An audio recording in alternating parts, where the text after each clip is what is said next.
കുറുവ ദ്വീപിലാണ്. കുറുവ ദ്വീപ് കബനി നദിയിലാണ്. കബനി നദി പല കൈവഴികളായിട്ട് ഒഴുകിയിട്ടുണ്ടായിട്ടുള്ള ഒരു നദീജന്യ ദ്വീപാണ് കുറുവ ദ്വീപ് എന്ന് പറയുന്നത്. അതിൽ ഒരുപാട് കുഞ്ഞു കുഞ്ഞു ദ്വീപുകളുണ്ട്. ധാരാളം അരുവികളായിട്ടാണ് ഈ കബനി ഒഴുകുന്നത്. കബനി നമ്മുടെ കേരളത്തിൽ നിന്ന് കിഴക്കോട്ട് ഒഴുകുന്ന ഒരു നദിയാണിത്. അപ്പോൾ അതിൻ്റെ ഉള്ളിൽ രൂപപ്പെട്ടിരിക്കുന്ന ഒരു നദീജന്യ ദ്വീപ് സമൂഹമാണ് കുറുവ ദ്വീപ് എന്ന് പറയുന്നത്. ഇതിൻ്റെ ഉള്ളിൽ നമുക്ക് വാട്ടർ ആക്ടിവിറ്റീസ് എന്ന് വെച്ചാൽ നമുക്ക് ചെറിയ ചെറിയ അരുവികളുണ്ട്, വെള്ളത്തിൽ കൂടെ നടക്കാം. അതേപോലെ ചങ്ങാടമുണ്ട്. ചങ്ങാടത്തിൽ കയറിയിട്ട് വേണം അക്കരെ ചെല്ലാൻ, ഫസ്റ്റ് ദ്വീപിൽ എത്താനായിട്ട്. വെള്ളം കുറവുള്ള സമയത്ത് നമുക്ക് ഇതിലൂടെ നടന്ന് ക്രോസ് ചെയ്യാനും പറ്റും.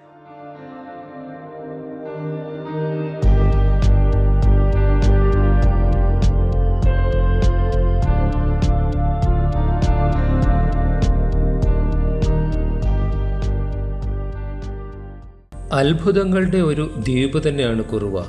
ഇന്ത്യയിലെ ആൾപ്പാർപ്പില്ലാത്ത ഏറ്റവും വലിയ ദ്വീപ്. യാതൊരു വിധത്തിലുമുള്ള ബഹളങ്ങളും ഇവിടെയില്ല. തിരക്ക് പിടിച്ച ജീവിത രീതിയിൽ നിന്നും ഒരു ബ്രേക്ക് എടുക്കാൻ ആഗ്രഹിക്കുന്നവർക്ക് നേരെ കുറുവ ദ്വീപിലേക്ക് വരാം. ഇവിടുത്തെ പ്രകൃതി ഭംഗി ആസ്വദിക്കാം. മുളകൾ കൂട്ടിക്കെട്ടി ഉണ്ടാക്കുന്ന ചങ്ങാടങ്ങളിൽ പുഴയിലൂടെ ഒരു യാത്രയാണ് ഇവിടുത്തെ പ്രധാന ആകർഷണം. യാത്രക്കിടയിൽ വിശ്രമിക്കാനും ഫോട്ടോയ്ക്ക് പോസ് ചെയ്യാനുമൊക്കെ ഏറുമാടങ്ങളുണ്ട്. മുള കൊണ്ട് ഭംഗിയായി നിർമ്മിച്ചിട്ടുള്ള അനേകം കുടിലുകളാണ് കുറുവ ദ്വീപിലെ മറ്റൊരു പ്രധാന ആകർഷണം. ചെറുതുരുത്തുകളിലായി 950 ഏക്കറിൽ പച്ചമരത്തണലുകളും ചെറുതടാകങ്ങളും സസ്യജന്തുജാലങ്ങളും ചിത്രശലഭങ്ങളുമെല്ലാമുള്ള ആവാസലോകം.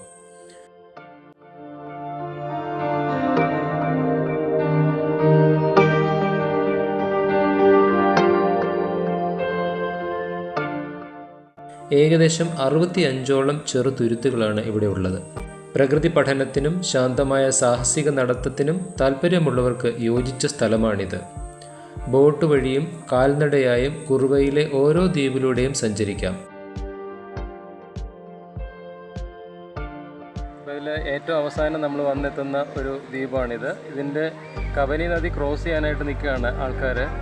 ആ പാറയിൽ കൂടെ കയറി അപ്പുറത്ത് ക്രോസ് ചെയ്ത് കഴിഞ്ഞാൽ ധാരാളം അരുവികളുണ്ട്.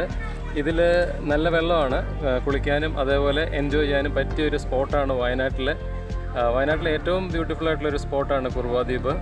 അപ്പം എല്ലാവർക്കും വന്ന് കാണാൻ പറ്റുന്ന വളരെ മനോഹരമായൊരു പിക്ചർസ്ക്യൂ ആണ് കുറുവ ദ്വീപ് എന്ന് പറയുന്നത്. എൻജോയ് ചെയ്യാനും പറ്റും. പക്ഷേ നല്ല തിരക്കില്ലാത്ത സമയത്ത് വരണം. ഒരുപാട് തിരക്കുള്ള സമയത്ത് വന്നു കഴിഞ്ഞാൽ ഒരുപാട് ആൾക്കാരായിരിക്കും ഇവിടെ. അപ്പം നല്ലൊരു ഡെസ്റ്റിനേഷനാണ് കുറുവ എന്ന് പറയുന്നത്. ഒരുപാട് ഡ്രൈ ആയി കഴിഞ്ഞാൽ പിന്നെ വെള്ളത്തിൻ്റെ അവൈലബിലിറ്റി ഒക്കെ കുറവായിരിക്കും. വെള്ളം കുറച്ചൊക്കെ ഉള്ള സമയത്ത് വരികയാണെങ്കിൽ വളരെ നല്ലതായിരിക്കും. അപ്പം കുട്ടികളൊക്കെ അങ്ങോട്ട് ഓരോ ഐലൻഡും ക്രോസ് ചെയ്യാനായിട്ട് പോയിരിക്കുകയാണ്. ഞാനിവിടെ നിൽക്കുകയാണ്. ഞാനും പതുക്കെ ആ ഭാഗത്തോട്ടൊന്ന് പോകാമെന്ന് വിചാരിക്കുകയാണ്. അപ്പോൾ എല്ലാവരും കുറുവ ദ്വീപ് വരാൻ പറ്റുകയാണെങ്കിൽ വന്ന് എൻജോയ് ചെയ്യണം. ഓക്കെ. ഒരു ദ്വീപിൽ നിന്നും മറ്റൊരു ദ്വീപിലേക്ക് പുഴ മുറിച്ചു കടക്കുക എന്നത് അല്പം പ്രയാസമാണ്. പരസ്പരം കൈകൾ കോർത്ത് പാലം തീർത്ത് വേണം അക്കരയ്ക്ക് എത്താൻ. പ്ലാസ്റ്റിക്കിന് കുറുവ ദ്വീപിലേക്ക് പ്രവേശനമില്ലെന്ന കാര്യം മറക്കരുത്.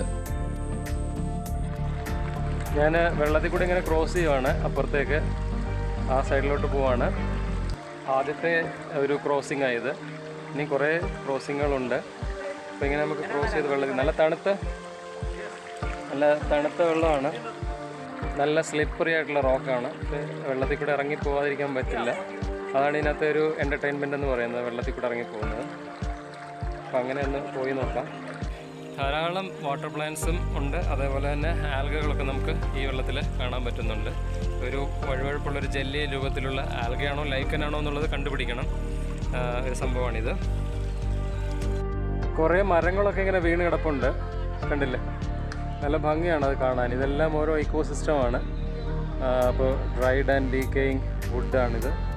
ഇതൊരു മരത്തിൻ്റെ ബ്രാഞ്ചാണ്. ആ ബ്രാഞ്ചിൻ്റെ ഉള്ളിൽ കൂടെ കയറിയിട്ട് വേണം നമുക്ക് അപ്പുറത്തെ സൈഡിലോട്ട് എത്താനായിട്ട്. അപ്പം ഞാൻ ജസ്റ്റ് ഇവിടെ ഇരുന്നാണ്. പിള്ളേരൊക്കെ വെള്ളത്തിൽ നല്ല കളിയാണ്. ഇത് ക്രോസ് ചെയ്ത് അപ്പുറത്തേക്ക് പോകാം. ബാക്ക് സൈഡിലെല്ലാം പുഴ ഇങ്ങനെ ഒഴുകുകയാണ്. പല അരുവികളായിട്ട് ഇങ്ങനെ ഒഴുകിക്കൊണ്ടിരിക്കുകയാണ്.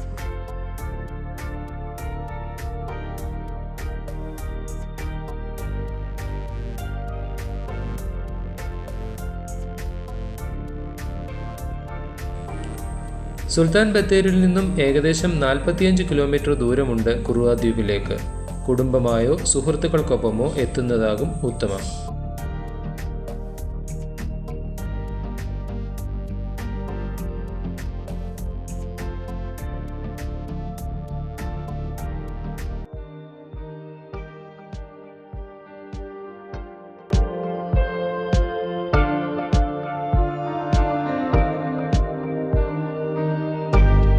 കൽപ്പറ്റയിൽ നിന്ന് 21 കിലോമീറ്റർ അകലെ പടിഞ്ഞാറത്തറ ഗ്രാമപഞ്ചായത്തിലെ പടിഞ്ഞാറത്തറ എന്ന ഗ്രാമത്തിൽ പശ്ചിമഘട്ടത്തിൽ കബനി നദിയുടെ പോഷക നദിയായ കരമൻ തോട് പുഴയ്ക്ക് കുറുകെ സ്ഥിതി ചെയ്യുന്ന അണക്കെട്ടാണ് ബാണാസുര സാഗർ അണക്കെട്ട്.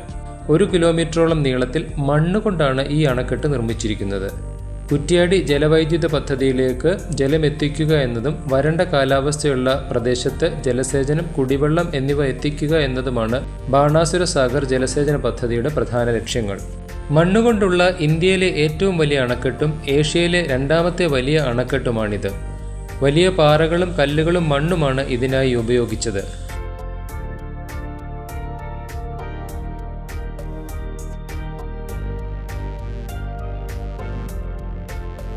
ബാണാസുര സാഗർ ഡാമിൻ്റെ മുകളിൽ കൂടെ ഇങ്ങനെ നടക്കുകയാണ്.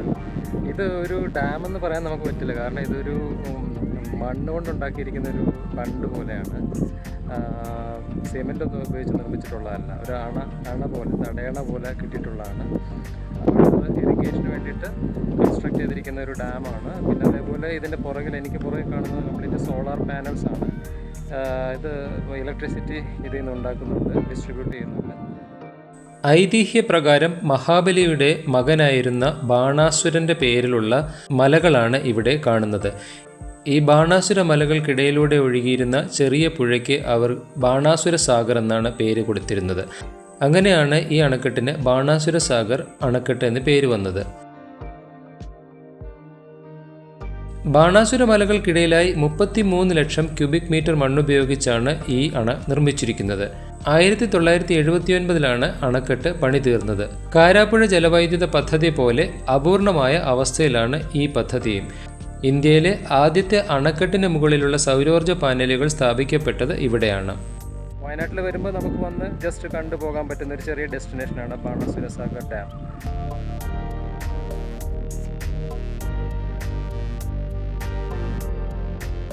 ഈ ഒരു ഡെസ്റ്റിനേഷനോട് കൂടി നമ്മുടെ ട്രിപ്പ് ഇവിടെ അവസാനിക്കുകയാണ്. വണ്ടർല അമ്യൂസ്മെൻറ്റ് പാർക്കിൽ നാളെ ഒരു ഫുൾ ഡേ എൻ്റർടൈൻ ചെയ്തതിന് ശേഷം തിരികെ നാട്ടിലേക്ക് പോവുകയാണ്.